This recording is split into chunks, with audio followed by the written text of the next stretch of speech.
television makes you rich. The theater makes you good. Right. You know, and when as a casting director, I love to see theater on people's resumes because I know they've done some acting. Yeah. You don't have to be the lead, you can be the third spear carrier from the left. Yeah. I'm really interested in becoming a working actor, even if whatever that means. I really want to do that. So. I mean, the problem with theater is it takes too damn much time. You know, it eats your life when you do that play and you don't make any money. That's why I kind of want to do SAG and keep that option open. Yeah. So. Well, ask me about SAG.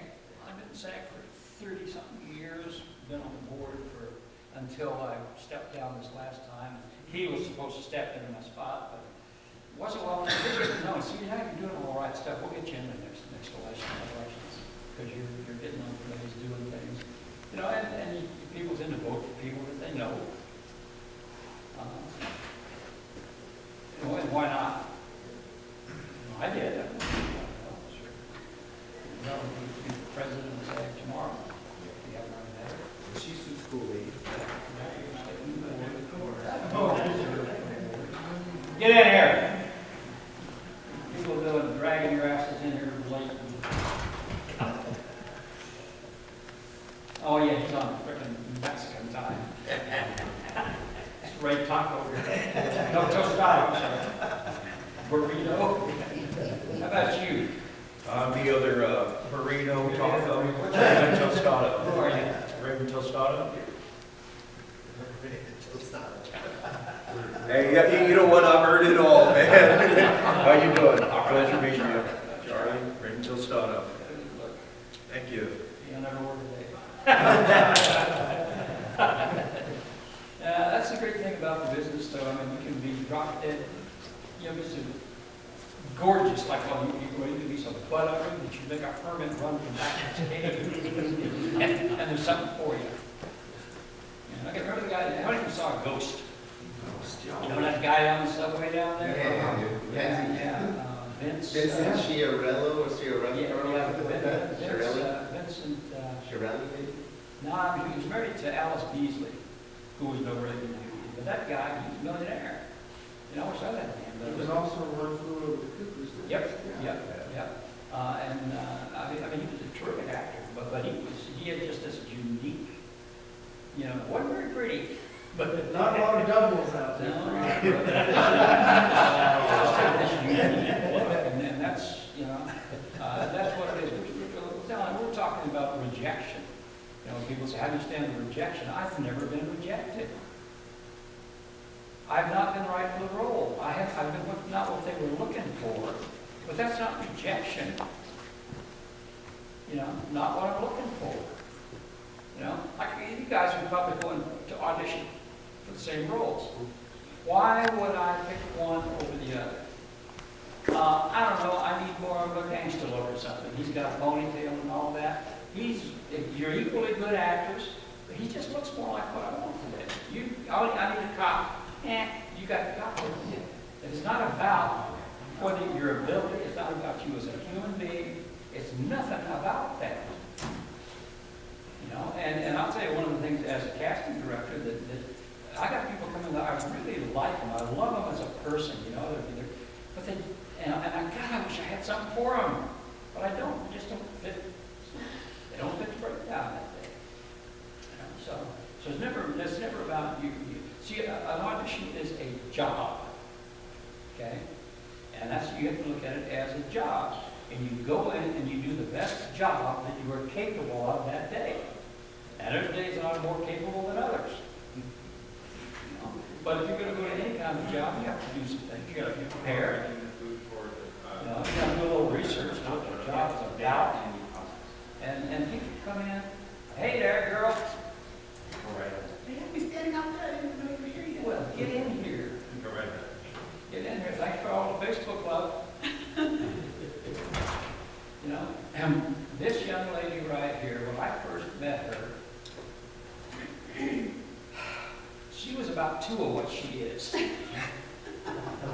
And then all of a sudden, she started melting or something, you know, and you just worked hard. And she's a good actress. She's a good, sweet lady. Johnny. Yeah. But, no, we're talking about, what we're talking about. I just rambled. Rejection. Rejection. In fact, I was telling them, I've never been He's the rejected. cop, he's the gangster. It's just not been right for the role, you know, and it's not about you. And you do the best job you can do that day, and you gotta prepare for it, you know, do some research.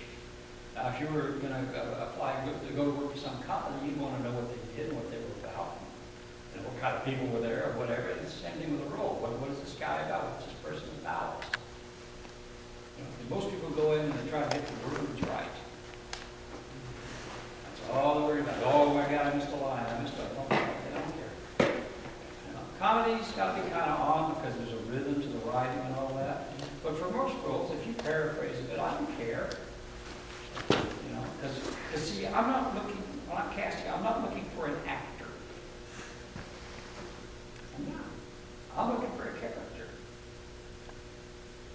Okay. I need a cop. Bring the cop to me. Here he is. I need a doctor. I need a lawyer. I need a judge. I need a hooker. I need a whatever. Bring me the character. And that doesn't mean that you come in a full costume and all that crap. You don't do that. Use it sort of dress to suggest the character. Now, like if I'm going in for a role as a judge, I'm not going to wear my raggedy ass jeans and Hell's Angel t-shirt. And by the same token, if I'm, you know, going to go as a mechanic, I'm not going to go in a three-piece suit and tie. So you want to suggest, like I used to audition for a lot of cops, and I had a pair of blue slacks, and it was like an Air Force shirt. It had epaulets on it. You know. That's generally what I wore. I also took along a sweater and sport coat because a lot of times when I go to San Francisco, they'd be auditioning for something else. And I could say, oh yeah, well, they need a dad, okay, I put on a sweater. You know, they need a business guy, I'll put on a coat. You know, not necessarily a tie, but so I could kind of dress up or dress in the way ladies do with the scarf and all that kind of stuff. Because it was, 90 trips to San Francisco a year. 4 of them to LA. 90 trips. I also made my money in the afternoon Sacramento because I was willing to do it. And most of them weren't. When I came back up here from LA, he said, where are you going to work? He said, I'm going to work in Sacramento. I said, no, you're right. San Francisco, because there wasn't hardly any community work here. So really, well, how far is that? I said, it's not a matter of how far it is, it's a matter of how long does it take to get there. So it's like an hour and a half to the Bay Bridge on a good day. And so I was giving myself over 2 in case it was not a good day. You know, the last wardrobe call I had in LA, it took me an hour and a half to get from Studio City to Culver City, 16 miles. You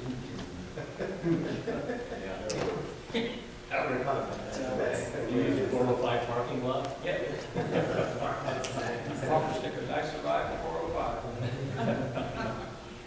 John, when you talk about preparation, Yes. how much time would you take? How much time do you have? What do you get? How much time do you have? Is what the question is. If it's a major role, you're probably going to get the script.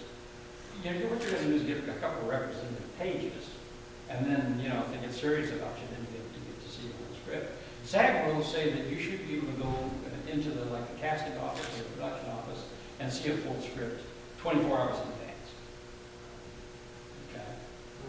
But there are ways to prepare that you can do very quickly. That's part of what I teach in Mosaic and things like that. You know, how to create a character. See, I learned not so much to create a backstory, but to discover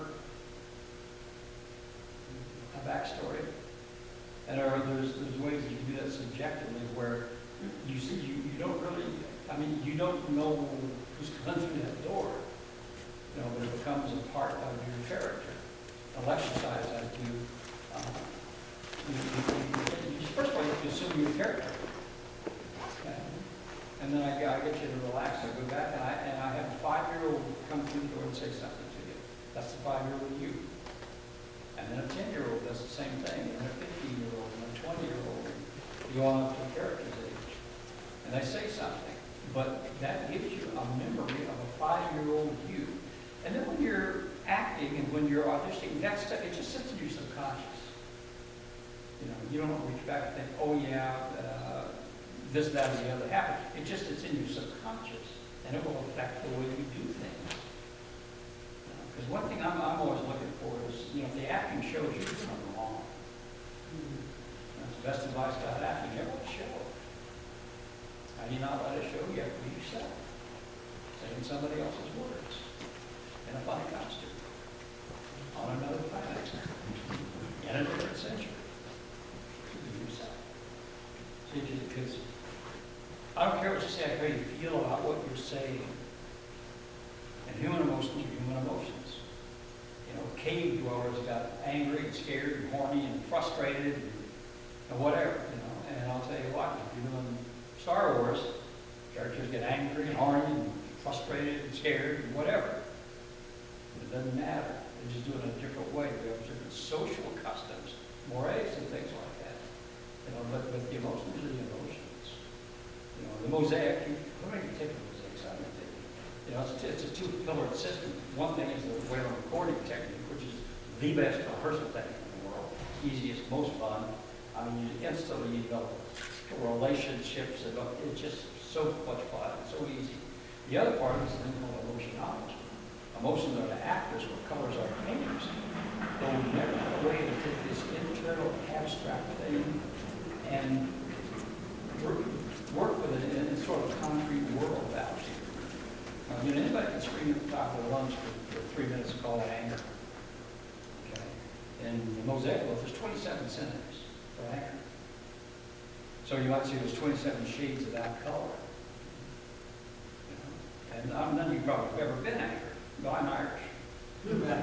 And so, I mean, we're having a discussion. We're having a discussion.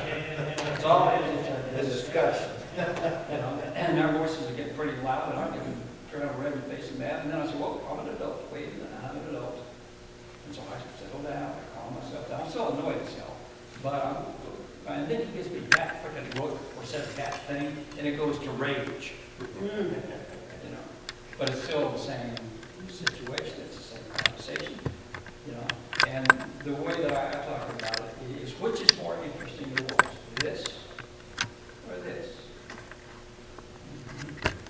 I learned that from my dog.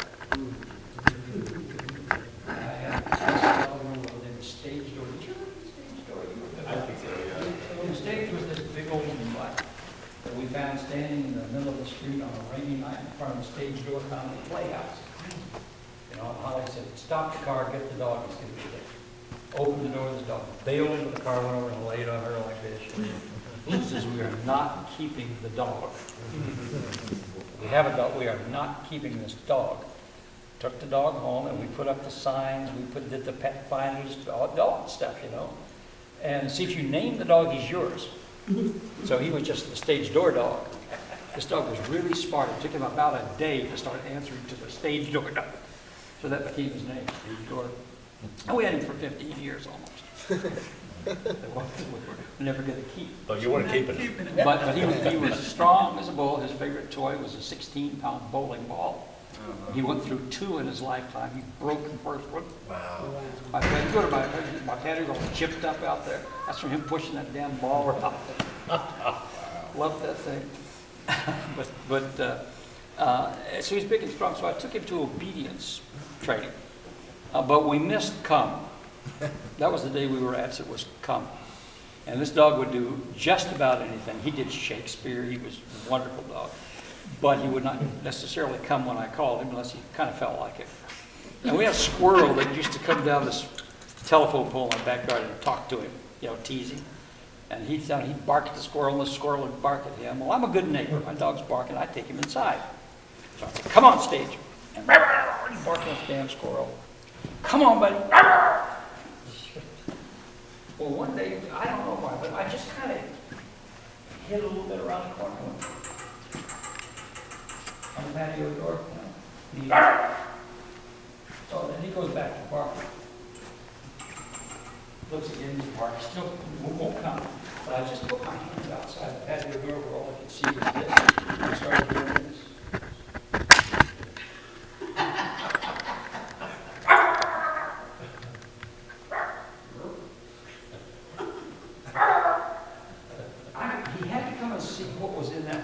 too many. But he had to see what was going on. And see, that's the way you want your acting to be. I gotta see what's going on. What's going on? And doing this, it's one of those levels, all texture, up and down. That's what makes it fascinating. And really, you watch the really good actors, they've got that. And then some of you can just look, you can read your minds. Peter O'Toole was that way. That guy could do more by just shifting his eyes from one side of his head to the other. Most actors can do 1,000 words. You could just see what was going on in there. And that's what it's all about the eyes. Movies and TV are about the eyes. I was working at grandson last night and I showed a commercial, which my 31-year-old son did at 5 years old. Now my grandson is 5. And we do a lot of theater work, so theater is big. Yeah. So now it's getting me down. Yep. As soon as you find out, keep everything, teaching them what tip of the head, Yep. and naturally, Yep. That's it. doing that, I have to be on. No, I mean, it depends on, that's why you want to know what the shot is. Ask what's my shot, what's my frame. Like, Okay, I got plenty of room, I can move around, but, as we get closer, go down to that Warner Brothers haircut, we call it, right there. Then you can turn, you can stay, you can turn on your axis, but it's all in your eyes, and it's not in volume, but it's in intensity. Intensity of your voice. And that's they say, what's better, what do you like better, stage or movie? One's not better than the other, they're just different. When you're doing, Johnny said, if you're doing theater, you're going to talk to that little lady up there in the hot seats, and the batteries are dying on her hearing aid, and she should have changed her glasses. But you can't hear her, you can't see you, so you have to ask for her. You do it in front of the camera. Wow. One of the things that I do if people are too big sometimes, happy problem, is I'll say, okay, do it again. Just right in your face like that. It's amazing how they just, it all starts to go inside. and a lot of times that's what's happening with And the camera. that's what's happening with the camera.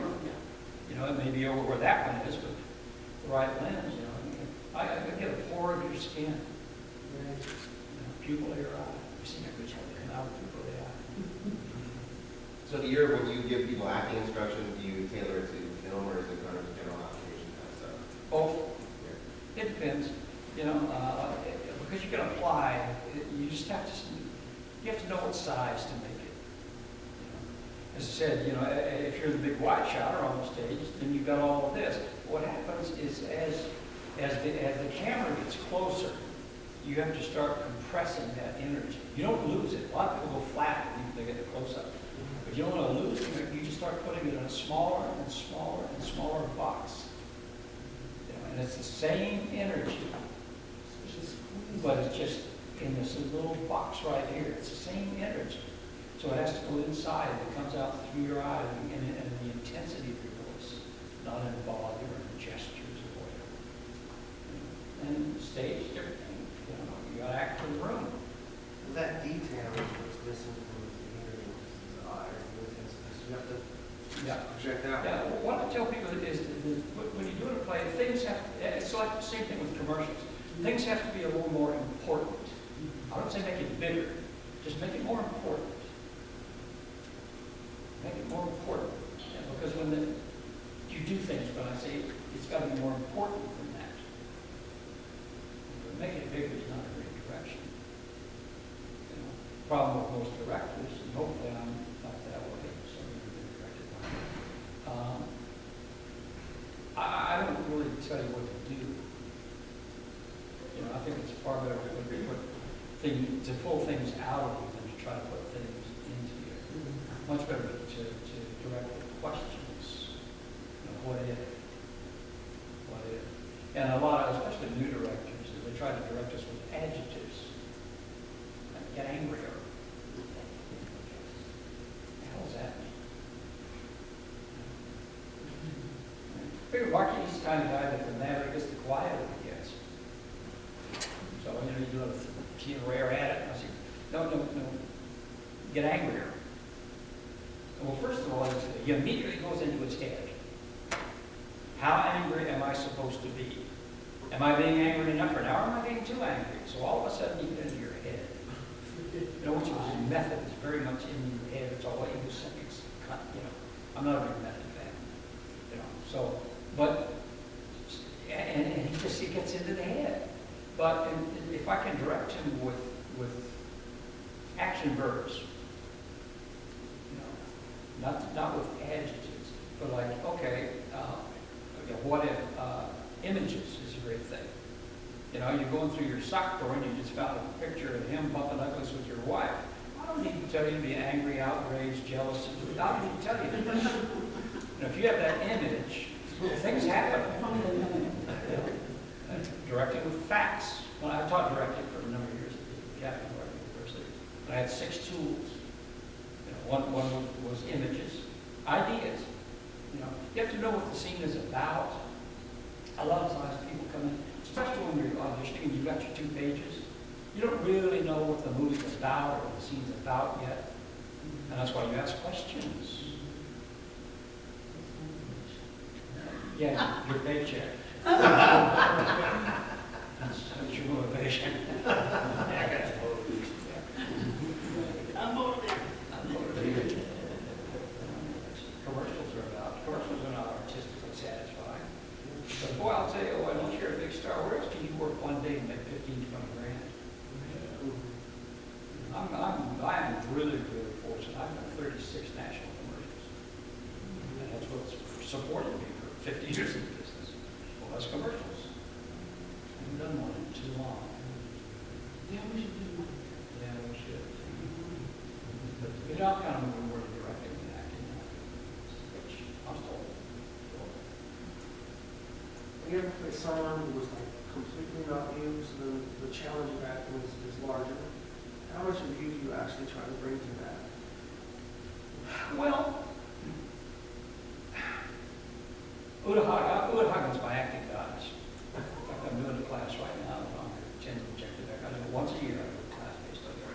And she said that when I was young, she said, I used to try to lose myself in the character. She said, but what I do now is I try to find myself in the character. Because everything you will ever be asked to do or play is there somewhere. Everybody here's a saint, everybody here's a sinner.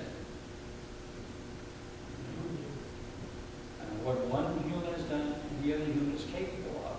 It's just that it's either suppressed or it's not as strong a thing in some people. I'm not a bad guy. I don't play bad guys too well. I get in the last about 3 roles I've had been bad guys, so they're a hell of a lot of fun. You know, mean, corrupt people are a lot more fun to play. You know, I've got this sweet Irish face. The last 2 or 3, the last play I did, I was so nasty, the audience booed me every night. Nice. Good job. I was this corrupt, because he hates it, this corrupt corporate guy who just used people. I had one line that was so nasty that the audience, every night they'd go, oh, boo. Yeah. I didn't even get my spasmodical. Okay. Through my article this week, I'm talking about, you know what actors are? We're gift givers. We are, we're gift givers. You know, because we're brought up, we're not supposed to keep anything. We're really not. By the time we're about 2 or 3, we start shutting down. We start, you know, holding it inside, you know. And we do live in a society, you can't go around and do everything you feel like doing. You know, but still, they start to shut us down. You know, now the big boys don't cry. You know, so nice girls don't get mad. You go to the mall and you see the, you know, the big funny looking fat guy and you laugh and you go, whack! Oh, that's not nice. So we start to shut it down. So that's why I buy my tickets. to see you in a movie or see you in a play. Because I get to see your anger. You give me the gift of your anger. But I'm not supposed to do my own, so I go to watch yours, and vicariously I go through there, you know. My gift to you is my tears. If I Is that why I get mad when less than 10 people show up to receive my gift when I'm doing a play? yeah, that's because you're doing it for the audience, and you shouldn't be doing it for the audience. You see, your job as an actor is not to impress your audience, it's not to make them laugh and cry and all that. Your job as an actor is to create such a reality, whether it's on the stage or in front of the camera, that you suck me into your world. And I begin to feel what you're feeling and see what you're seeing, live what you're living. So, did anybody else hear that? Now, sometimes I'm the only one that hears that. It's not like preaching, that when you preach, if no one showed up, you just go into a forest and just preach a sermon to the rocks. To the Lord and you make the rocks cry out. I did a play one time, Send Me No Flowers. Did it at the Folsom Opera House years ago, and we had a performance. There were two little old ladies in the front row. That was our audience. Did the show. They came back the next night with 12 people.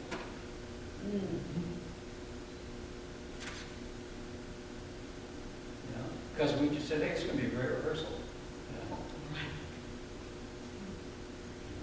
So again, if you we go, it's at the end of the show. That's where you get your applause and all that. And if you're doing a comedy, so you have to listen to the audience. You know when to hold your laughs and all that stuff. But still, you should be doing it with people on the stage with you. And with the movie, I'm doing it. If Tony and I were to scene together, I don't care. There's nothing there. It's me and Tony and whatever the props are. The camera doesn't exist. The lights don't exist. All those people. That's hard. I think movies are harder than theater. I really do. Because with theater, you have an arc. I've only seen a couple of plays where this curtain went up and people were screaming, furious or whatever. They call it Flag to Fly, which is a good Irish play. It's about the San Patricios, which was the Irish brigade that fought on the side of Mexico in the Mexican War. And they were all, 50 of them were hanged, the rest of them were dead. Tom Berry did a movie about it too. But I derailed my own train of thought. It runs on a pretty narrow track. so I had a tendency to run off the track occasionally. I don't know what I was talking about. Acting for your fellows as opposed to the audience. Say again? Acting for your fellows. Yeah, well, yeah, I mean that's what you agree why you want to do it. I think the biggest mistake. I think the biggest mistake that people make in auditions is not listening to the other person. They read along with the reader instead of listening to the reader. I brought some signs. Might be a little cold. Don't you look at a child sometime and see in their face, in their eyes, when they look at something for the first time, or if just a plane flying over, or a colorful tree, and say, man, I would like to feel like Kids that. really capture that wonder. Yeah. Yeah. Now, kids are natural actors. They're natural actors. I mean, give them 2 sticks and then they can create. But again, we start living in the real world in it. I was talking about movies, TV, which is harder. And I think movies are because, here's this scene where I'm talking to my dying father, whom I'm probably never going to see again. And I got a camera this far away from me. I got a microphone hanging over my head. I got 20 people standing around. And to not pay any attention to all of that, and you have to have complete concentration. Because if you lose your concentration, it will show. You look, you say, I lost it. It's not there in your eyes anymore. And that's why we have to take two. That distraction. That's why you don't want people walking around, when they say you're rolling, you just stop, you don't walk around. Stand still, stand quietly. There's a little bit of distraction can really lose it. Not as bad as it used to be, because film is really expensive. When you shoot 35, it's $500 for 10 minutes of film. You're wasting a whole lot. They're going to get 1 minute out of that you can use. Nowadays, it's another SD card piece, which is great. There's always going to be purists out there that want film. But, stuff's getting so good, the cameras are getting so good now, that, the line between film and what you see on the screen, between film and digital is just getting really blurred, and it's hard to tell. Kurosawa did a picture called Kurosawa's Dreams. It was done quite a few years ago, but about half of it was shot 70 millimeter, the other half was shot digitally. And the thing is, he was able to do things electronically that he couldn't do. Have you ever seen that? Oh, I saw it at the best place in the world to see a movie. It was in the VGA theater in LA, because they have the best screen, the best seat, the best sound, the best of everything. And when you go in there, you go in at it's 8 o'clock showing, at 8 o'clock they close the doors. There's no concession stand. And when the movie's over, the last credit rolls, they open the doors. You're there to watch the movie from the very beginning to the end of the credits. It's a great place to watch a picture, but the Dreams it's gorgeous, gorgeous. You see it. You won't be the same seeing it there. Although I know you probably did it at Netflix or someplace. Kurosawa's Dreams. Back when I was working with kids, and they were really short, and it was a challenge. I said, I didn't even tell the kids what was happening. That's when you told that story to the women. Yes. Yeah, that one. And then I caught the terror in their face, because they weren't already, aware of what was going to happen. So as I'm telling the story, I'm building it up, and they're shocked. And mind you, they had been there for hours, so getting tired. And I'm stringing along, and finally, okay, we're going to get your shot. And we're sitting around like candles, it's dark. And then they start telling the story. And their eyes are getting bigger and bigger. And I'm like, "Wah!" And they're like, "Ah!" And he caught that all. I mean, it's just, kids are amazing to work with. I love it. One of all the kids in the neighborhood, anybody's kid, I could get, come on, we're going to do this. I don't do children's classes anymore, but I really enjoyed it when I did it. Just the problem was I didn't charge enough. I needed to use my time better. Yeah. I don't charge. I say I'm scholarship. But there's so many people out there, John Robert Powers, what's that other one, stuff on it all the time. We don't even look at it. Explore. I was thinking where they suck a bunch of money out of them. Yeah.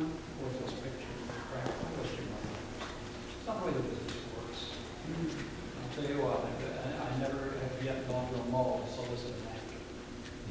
Not that casting. Sack casting is, I think they're fine, you're local, but the problem that I have with them, I don't like the system.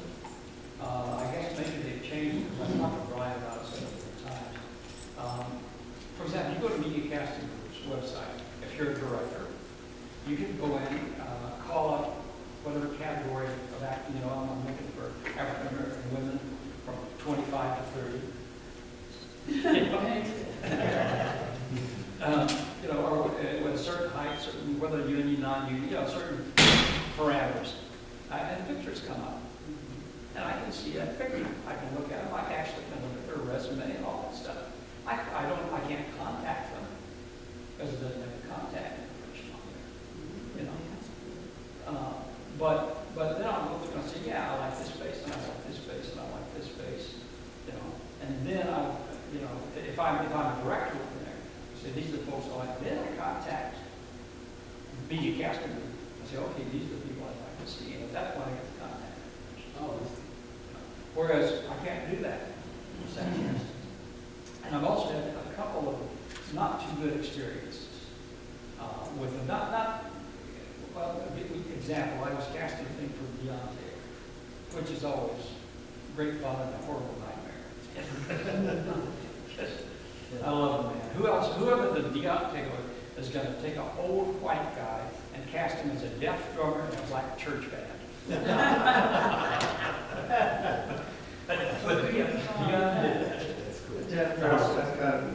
hustle.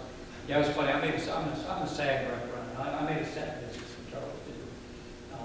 And I was just talking. What are you going to write something for an old white guy? You got to have somebody to rescue people or something. I said, I got something better than that. I said, don't go away. I got an idea. So he came back and all that. Says, you're in the picture. I figured, well, I had a couple of lines or something. I had 3 days on this thing. And this deaf drummer in a black church band. Wonderful. Well, we're doing a thing up that he did up in the hills up there with who was it? Come on, sweet guy. Danny Glover. No, not Danny.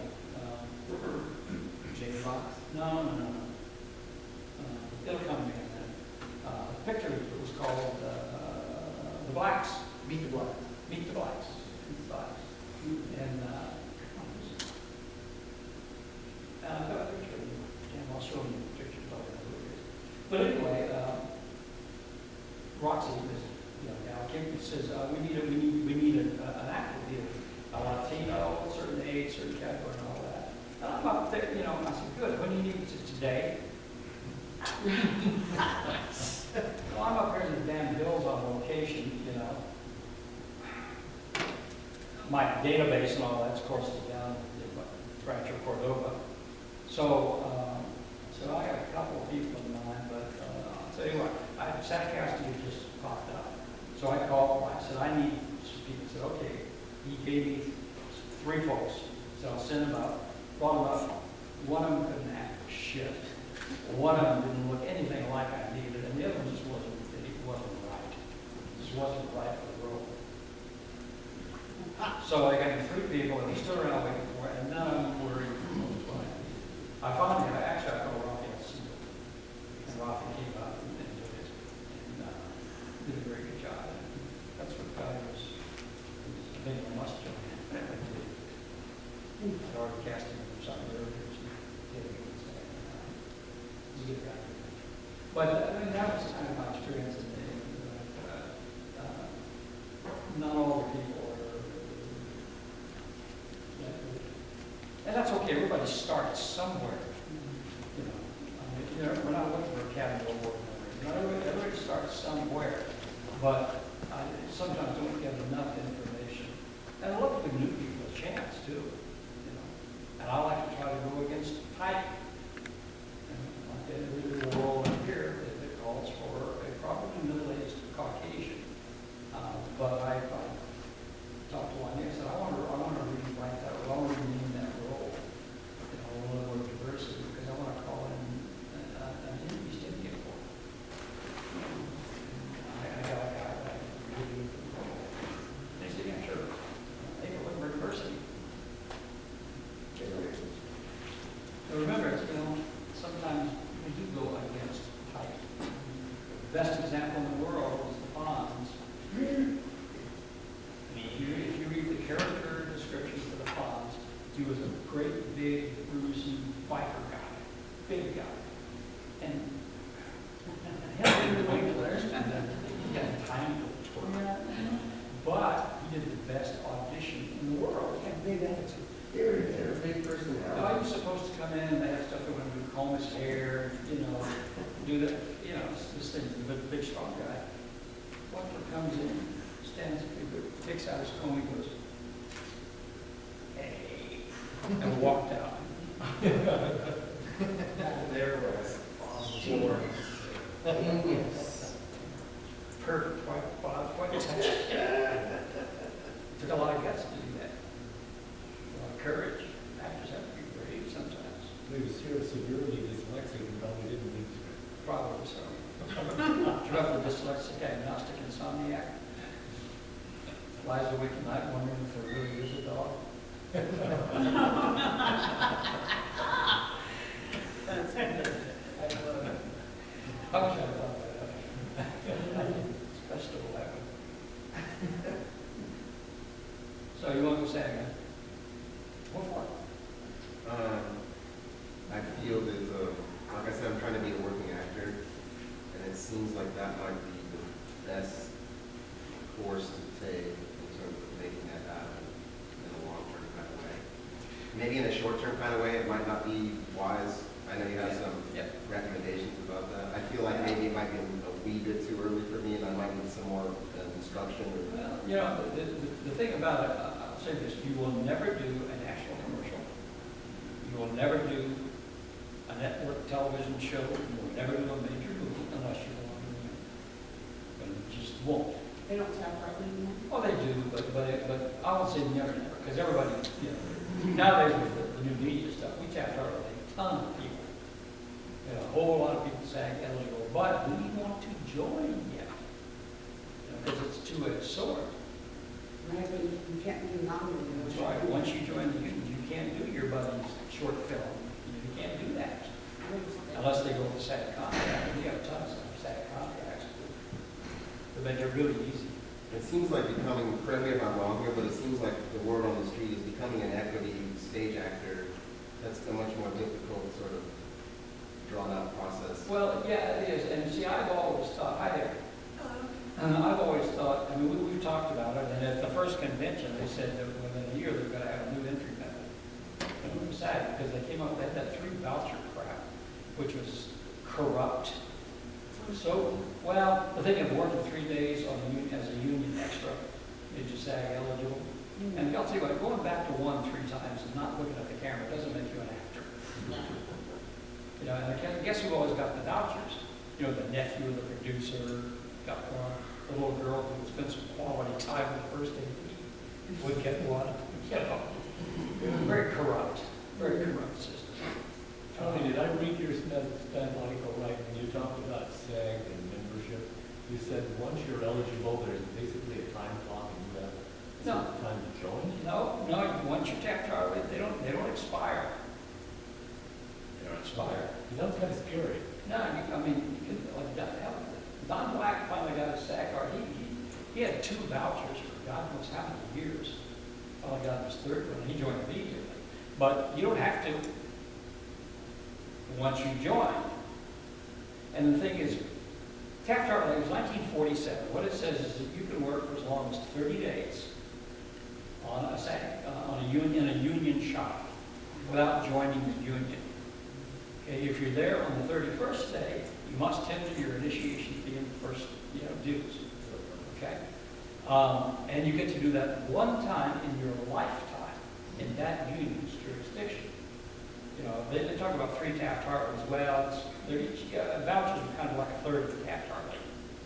You know, you're not supposed to be able to get a 4th one, which is something big, and then you keep thinking of track. Okay, but once you join, you cannot do any non-union work. But, so what happens is you get SAG eligible, and then you have to pick and choose, because if you're starting out, you want to do all the work you can do. You know, I mean, you learn to act by acting. I'm an absolute brilliant coach, but you learn to act by acting. You can't learn to act by reading about it. You can't learn to act by watching other people do it. You know, you can't learn to swim by watching somebody else swim. You got to get them down to the pool. You know, and it's the same thing with acting. You learn to act by acting. So you want to do all, when you're starting out especially, you want to do all that you can. And once you get that union card, you know, there's a ton of non-union work that's out there. The difference is when you work the union, you get paid for it. Damn union won't let us work for free. Sometimes deferred, but not for free. Okay? And then a world, I just get paid for what we do. Because actors don't do it. We don't. We don't. You know why you want to be an actor? Why do you want to be an actor? Because I hate being a lawyer. Because you hate being a lawyer. Good. What kind of lawyer? I need one. Personal injury. Oh, I need one. I need one. I need one. I guess. Okay. No, I'm telling you, I'll tell you why. In June, I bit into some dry roasted peanuts, And that happened. and that happened. And I immediately got the store, they gave me the people who made the nuts are the ones who are responsible, Yeah, right. right? Wrote them a letter saying, and sent them a picture, this is what happened. I said, okay, go to the dentist, get us an estimate. Got them an estimate, it's about $3,000. They're gonna do an implant, you gotta get a false one in the meantime. It's broken off, they have to do surgery to dig it, it's $3,000. Sent them all the pictures, all the stuff. Didn't hear from them for about a month. Finally, I sent them another note and said, hey, my patients are wearing a little bit thin here. They said, well, we think that was kind of expensive. So it doesn't matter, it's what it is, And then I didn't hear from them for this was in June this happened, I still haven't done so. Yeah, so I don't want to do it anymore, it's bullshit. Yeah, So I told them, I said, okay, I've been very patient, the next letter is going to be from my attorney. Because I'm going to get somebody. Well, we'll talk. Snotty letters are like my wheelhouse, man. Yeah. Let's do it. Because I do a good job on it myself, I just don't have the potential evidence.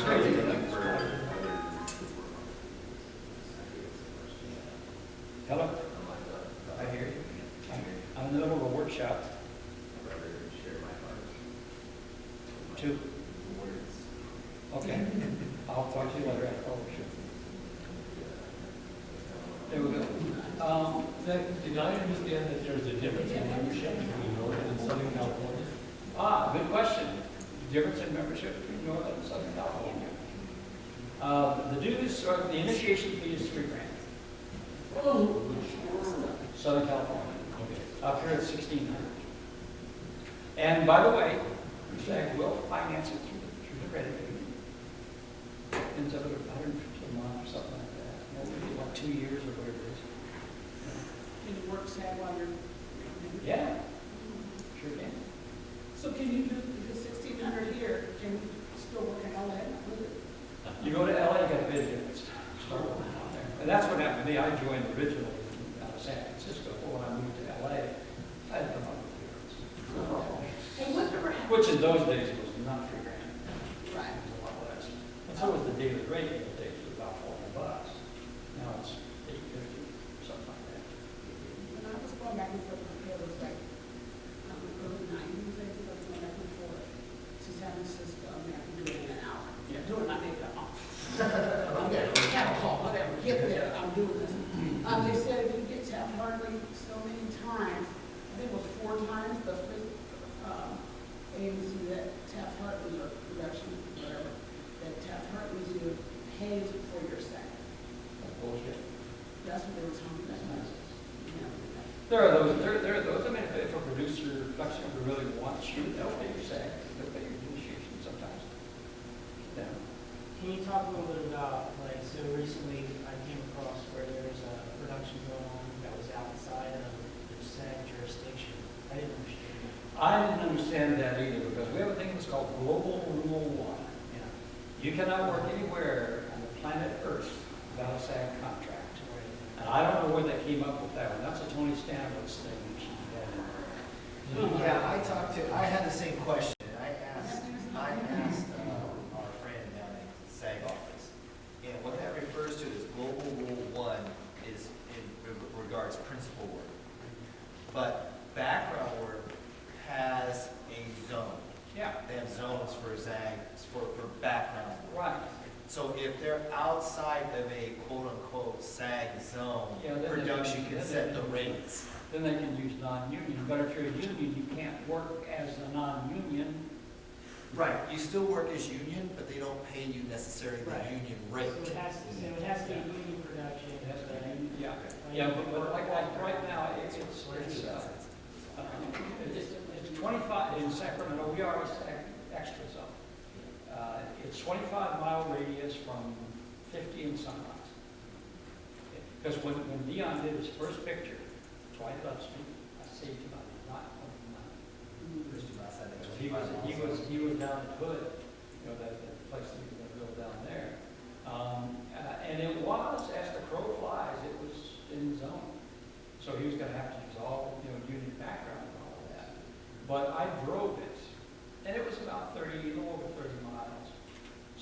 to the SAG office and I said, you know what? It's 25 miles as the crow flies. Nobody's going to get there by crow.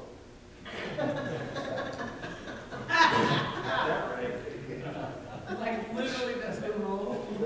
Yeah. Yeah. And I drove it. It's a bit over 30. And the SAG office said, okay, union stand-ins, the rest of the people are not. You know, and that saved a lot.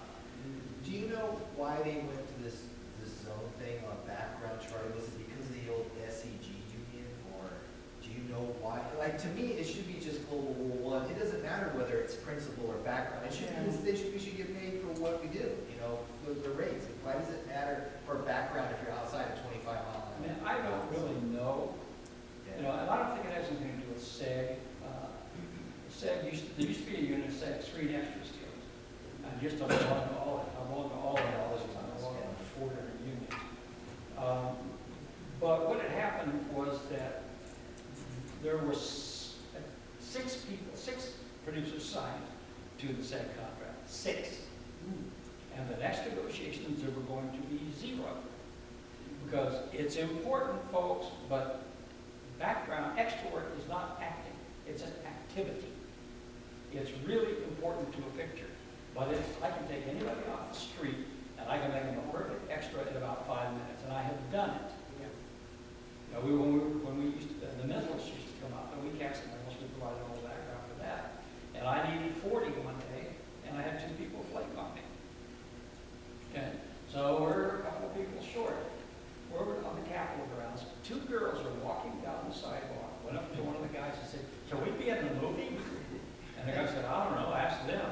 And I came over, and Rick, Randy, and I were there running the show and everything. You know, they were just nice girls, they were nicely dressed and all that. They said, "Can we be in the movie?" Sure. Rick took them over, talked to them about 5 minutes. Go back to 1 minute, go back where you started. Do not look at the camera and stay the hell away from the stars. You're trained. And you get free food today. I mean, that's what it takes. You know, you have to be able to follow instructions. You know, that's what it takes. You don't have to be a perfect extra. We never have to look for you, and you're never in the way. The first AD does not want to be your best buddy. If you're non-union and you're there as in the background, they know that you really hope to get a voucher that day. They know that. You don't need to remind them. Okay? So but we don't, because I'll guarantee you, if you decide to go to the honey wagon or whatever, you know, the minute that he leaves, you know, the AD's going to the director's going to say to you, "Where's the guy in a checkered shirt? We want him." He better know. Because if he doesn't, we all know what we're down there. Okay. So it's, hey, like I'm gonna go hit the honey wagon and I'm gonna grab a cup of coffee. Can I bring you one? No, thanks. And then, you know, where's he? I know right where he is. Okay, I can get on my walking and get you. And then a couple of days later, says, okay, we need somebody to be a mayor D here, or we need somebody to do a couple of lines or something. Say they went that way, or whatever it is. Give me somebody. Who do I get? This dude over here, he was courteous. You know, he always smiled. He was easy to work with. I never had to look for him. He was never in the way. He wasn't sitting around gossiping with everybody. He was paying attention to what was going on. Come here. And you got a SAG card all of a sudden. You know, that's how you be a perfect extra. And I'm going to tell you, there are never are they going to come walking by and say, "Oh my God, look at him. We're going to make him a star." It's not going to happen. It's not going to happen. You got to be prepared. You got to study the craft. You're going to go to a doctor. You want a doctor that just graduated from medical school 15 years ago, and that's the last study he ever did. What's gone on in the medical profession the last 15 years? What drugs do we have? What procedures do we have? You know, I mean, it's always kind of bothered with the term practicing medicine. I don't know what I'm practicing.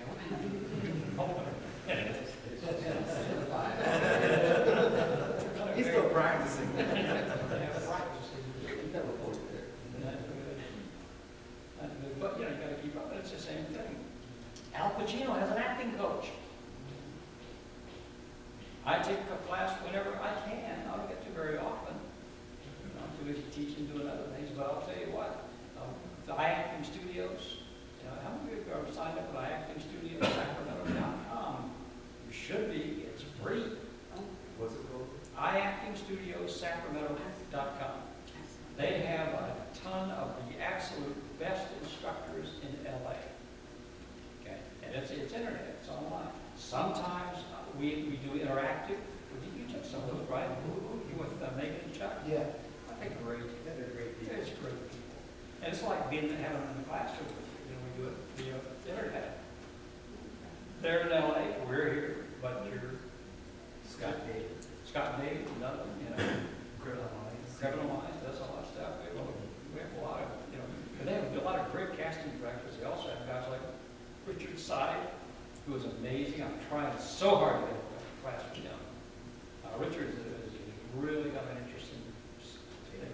Yeah, it's called the trigger. Yeah. Trigger method. But it's really, really good. It's great for line learning, for character stuff. I use a lot of stuff. But he has 2 different 2-hour things on this. And when you sign up, you get 2 hours for free. I mean, you can just go through do different classes, sample them or whatever, and watch them all. You know, then after that, it depends. You can go like, oh, okay, I want 10 hours a month, I want 20 hours a month, and they do these things like 65% off, you know, 75% off. And you can end up working with a guy like Jason Alexander for about $2 an hour. Now that I could afford. That, yeah, but IACting Studios, Sacramento.com. You know, it's almost past model. There should be a link to it Yes. right there. Yep. Can I ask, why does an actor, this is probably dumb, but why does an actor need an agent, and when should you get one, and why should you get one? An agent is an appointment center. Here you get right down to it. An agent is an appointment center. Agents are privy to information that actors aren't. Agents get the breakdowns. Actors don't get the breakdown. Although in LA sometimes a few of us get together and we form a management company. Well, because it's expensive. It's a couple $100 a week. You know, to get it. But agents get that. And it breaks down all the rules that are available. So they have that information and you don't. Fill out cheat sheets or the directors get cheat sheets? No, the directors, directors, I guess, can get it, but casting directors don't get it. Like, when is there a rule of thumb, like when you should have one or when you need one? Or Well, you know, if I'm auditioning for something, I really have an agent or not. I really don't. I'm an agent. If you have an agent, I'll work through your agent. If you don't have one, that's okay. I don't care. You know, because again, character. But the thing is, unless you have an agent, you may never hear about it. Because generally speaking, it's not so much in Sacramento because there's only one half-assed agent here, and they're arrogant, and I don't like to work with them very much. But I will. You know, I will. Tony Gima, he's actually in Stockton, but there's a lot of people here, and he's paid a lot. Where Pam's going all the time in LA. You know, I just had a 9-day roll down there, and I'm having an eye surgery to go for. And I had an eye surgery on the 24th. What about a manager, Charlie? Is there any- I don't think you need a manager when you have something to manage. So, I mean, really, see, the thing about it, agents have to be licensed by the state of California. There are things they can do and things they can't do. Okay? They're not allowed to sell you pictures. In fact, an agent never charges a fee for anything. If they do, they're in violation of their state license. They work on a commission. If they're franchised by the unions, they work on a 10% commission. If they're not franchised, they don't get as much as 20%. Except for print, everybody gets like 20 or 22% for print, because that's not who you work. Okay? But as far as, you know, the franchise agents, they have a whole other set of hoops they have to jump through. And Tony is the only one outside the Bay Area who is a SAG franchise agent. But they can't sell you pictures. They can't say, oh, for only $75 you can be in our talent directory. Oh, for only X amount of, you'll be on our website. I know no one who does that. I know one who's lost their license because of that, because of selling classes, because of all that, because they're not allowed to do that stuff. They do in San Francisco, all those like Nancy Hayes and some other agencies came together. Now, what is that called? They are agencies. Very casting. You might have heard the term casting agent?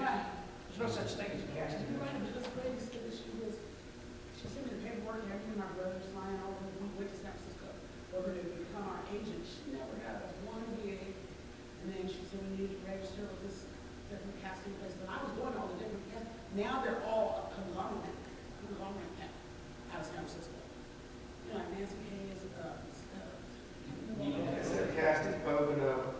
yeah, they like all one group now. So, Well, but she never got me, did, she never. But, That doesn't sound like a SAG. You can do your own publicity. That was just somebody calling themselves an agent. yeah, again, they have those rules and regulations. But they can't charge you, an agent doesn't charge you for anything. And most managers don't either, but the thing is that the managers don't have any rules and regulations. They can say, okay, I want a 5-year contract here, and I want 25%. And you sign that, because you don't know any better, you know. And they also, they can't negotiate contracts. It's the law, managers can't negotiate your contract. A lawyer can, and an agent can. And that's one of the reasons you need an agent, you know, is to negotiate for you. You know, and I have an agent because if there's any problems, I say, call my agent. Somebody wants me to. Z-A-U-G-H. And I think my agent must have thought I was dead. I've called so long. I did a shotgun from David. I booked 2 jobs the first month I ever. It's a very big shot. He's all natural light, nothing posed. You never know when he's pulling the trigger. You know, and he gets outside the box. Because there's kind of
SLC Telefax.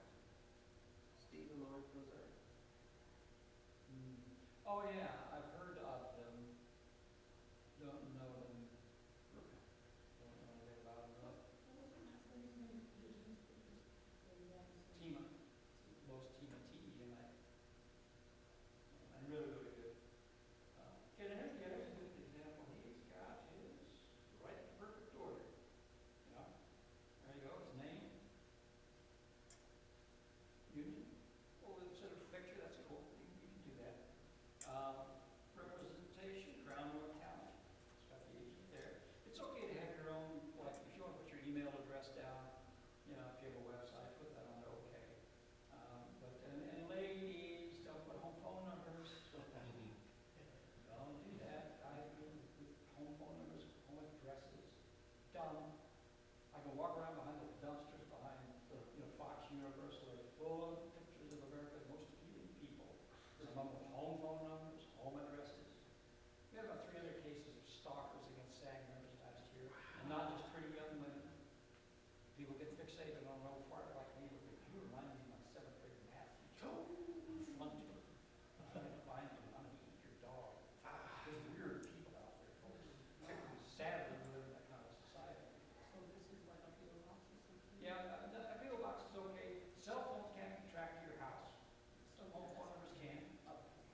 especially with television. You know, if I'm casting a doctor, I need a guy that when he or a gal, that when he or she walks onto the screen, you know, with that coat, lab coat, with stethoscope hanging around the neck, the audience goes, doctor. There's only so many Doogie Housers out there. You know, and if you don't, even an actual doctor, you don't look like you did, that can get the job. Because the audience, we don't need them to start thinking, well, he looks kind of young. Probably was really brilliant. We don't have time for that. I mean, you're going to walk out in your park and think, he's dead. And then you're off. And that's your whole role. Which page you can say, let's get that 20 lines. That's what you do. You don't get paid by the word, you get paid by the day. So what's important is how many days do you have on the set? One reason is that's when you got your residuals at. So when a movie or a TV show sells, like when a movie sells to TV or to cable or whatever, there is, I guess 3.8%, or it might be 4.2. Yeah. It's like 4.2% of whatever it's sold for. Like if it's sold for $1 million, $10 million. 4.2% of that goes into a pool for the actors. The stars have their own deals. Okay. But it goes into a pool. And Anthony worked 2 days on the show. He gets 2 shares. I worked 10 days, I get 10 shares. So it's not how many lines you got, how many days did you work?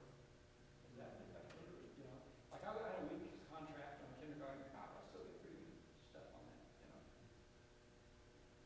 I still get pretty good residuals on that.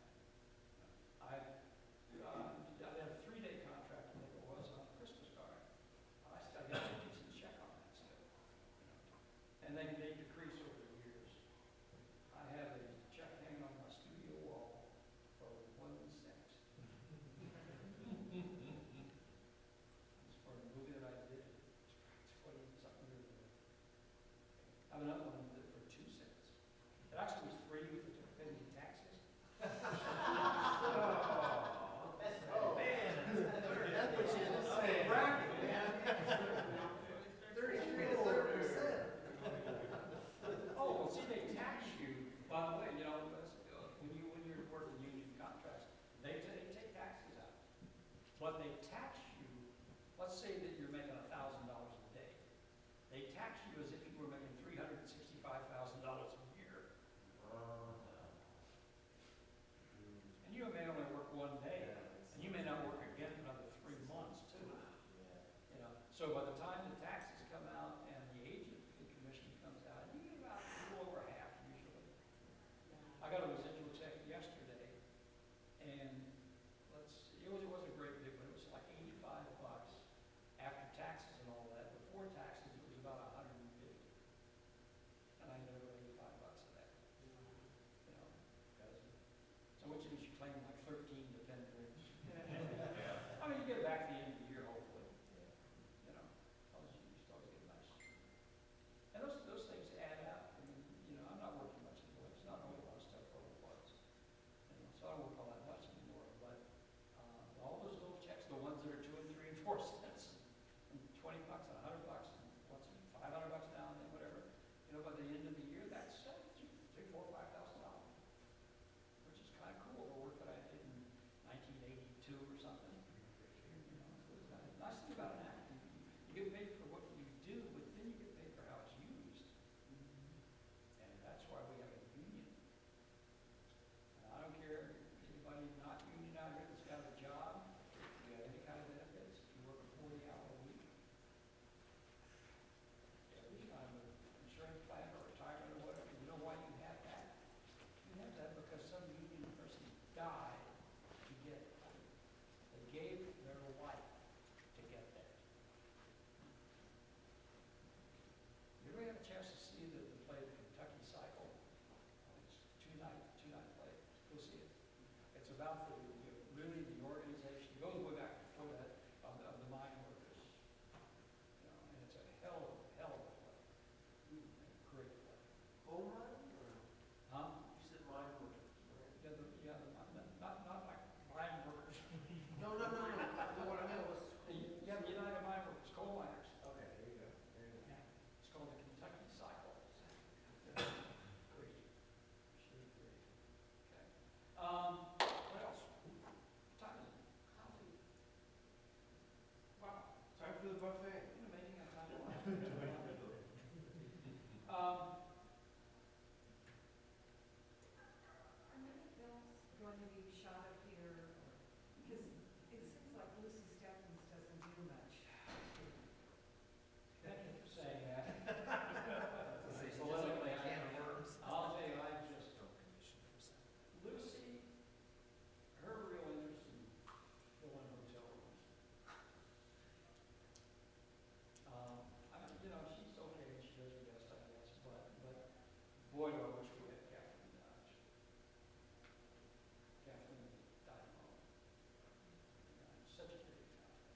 It's hard to understand though, being California is where Hollywood is. How did they not get there? I mean, how did they, I don't understand how everybody else can figure out tax incentives to the benefit of them, but not to us. I Yeah. just don't get that. Yeah, I don't know, don't ask me.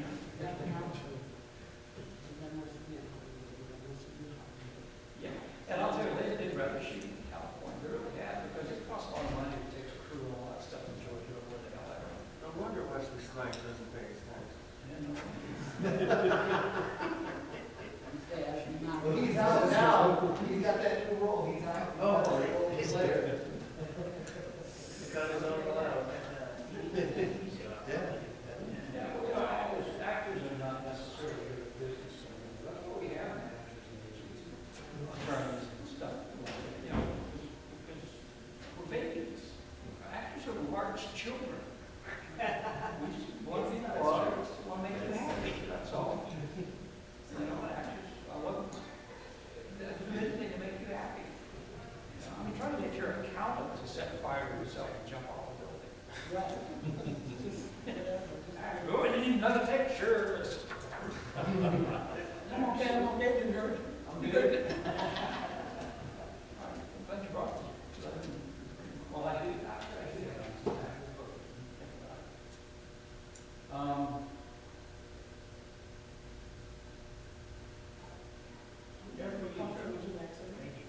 Oh, yes, and then when we get off the chip, I'm going to get you up on my wall of shame. Wall of shame. That's good. Keeps the rats out.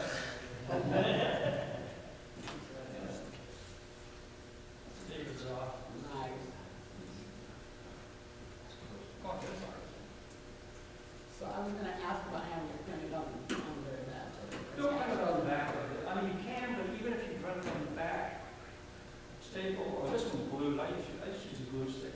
Okay. That was really easy, because sometimes when we're casting, we like to pull the resume off, we get the picture stuck up on the wall, and because we're making families and, you know, groups. And that's another thing, you get or don't get a role, not necessarily because of your ability, you know? He's a great actor, but he looks too much like the star, you know? The audience will get confused, you know, so we need a blonde, you know? Our stars, Complete the statement. our stars are blonde, so we need a brunette for the best friend. So the audience, either that or she looks like my ex-wife. You know, you get her. If you ever sat in on a casting session, you would understand. You'd be surprised why people don't get the part. It has nothing to do with you. No, Absolutely. reminds me of my ex-husband. It's funny about it, I know it's a minor thing, but the glue stick thing, what a great idea, because I was trying to decide which way, it sounds so petty, but like, because the staples look kind of silly on them, I was on the white borders of mine, you know, because I was like, should I put them horizontal or vertical, when I say like this, but that's a great idea. Yeah, I just use glue stick because it does the same thing, it's a lot easier to use. Yeah. And then I always carry my little bag of goodies. Who did that shot with you? This shot, David saw. It's not a shot. It's worked. It's the only shot I use. How often do you need to have your headshots taken? Some said something about if you gain or lose so many pounds. Yeah, really about 10 pounds or, you know, like I really now, my look has changed a bit, so I really. Yeah, should mustache. you know, this is the first time I've had facial hair. You look like a drummer. Probably.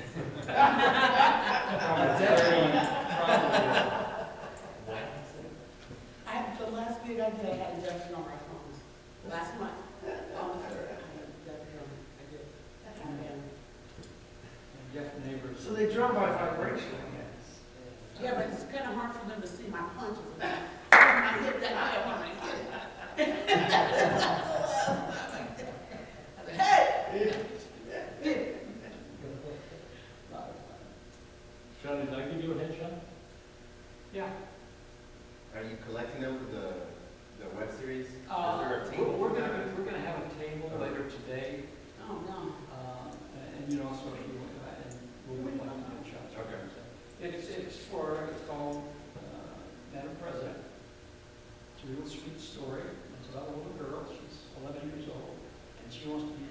girl president of the 6th grade. Awesome. And she's also dying of cancer. And she's a scrappy little gal. It's a very, why is it terrific? That guy, he can sell pot and watch your stuff. I swear to God, he said, you're so fast. Yeah, he just, and then when he doesn't say, oh, bang, he just knocks it out. Like, he's an odd dude, but he's a sweetheart of a guy, and he's a really good writer. He's really good. Yeah. The time will come. We're going to put out a casting notice. I'm just taking this out of the way. This festival's taking a whole bunch of time.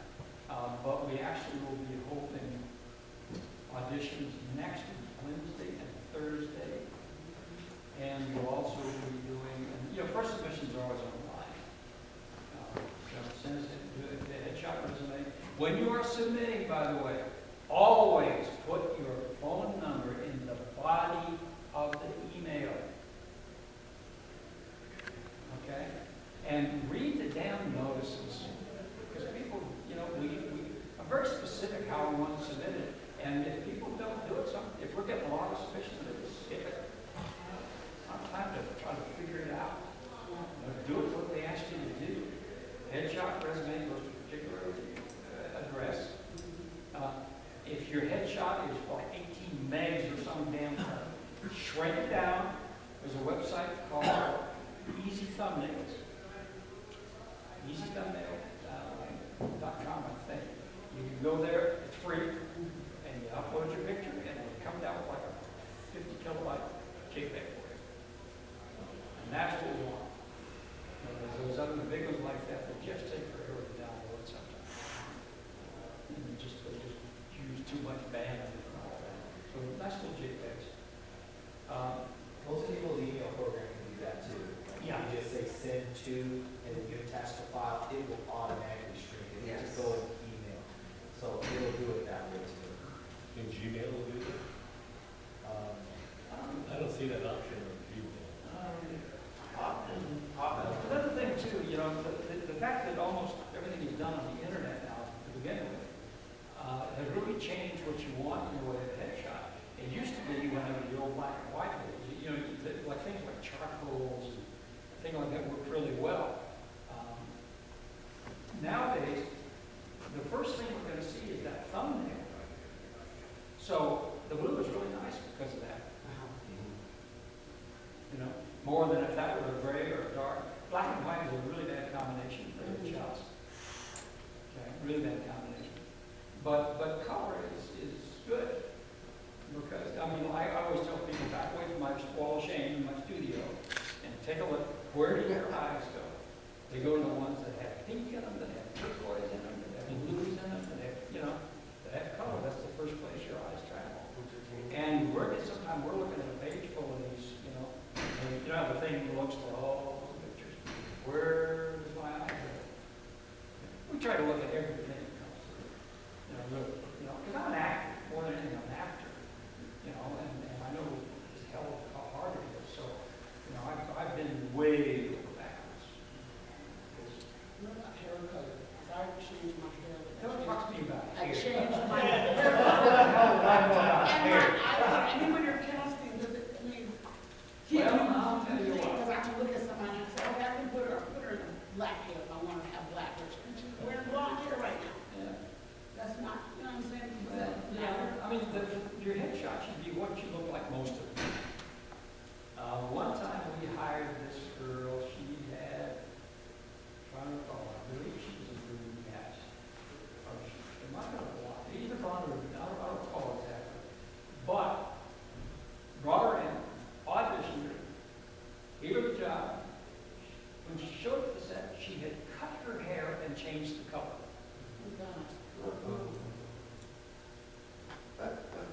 She no longer fit the role.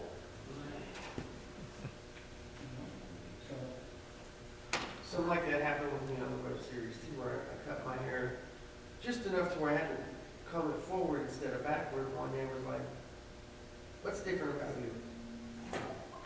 I don't know. Well, guys, we didn't do any improv, we didn't do any choreography, but did we do okay? Yeah,